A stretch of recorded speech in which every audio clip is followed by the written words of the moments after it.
زنگ زده بهم میگه آقا دیشب این استوری رو گذاشتی ما پاره شدیم از خنده. هی اون گفت هی من گفتم خنده. هی خندیدیم خنده بود تموم نشد تلفن رو قطع کرد.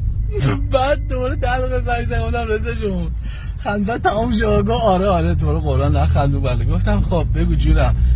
گفت کی بریم پیش مهدی علمایی بابت کارهای ماشینه؟ گفتم شنبه بریم.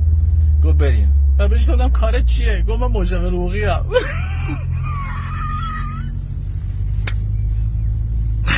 بهش میگم کار ماشینت چیه؟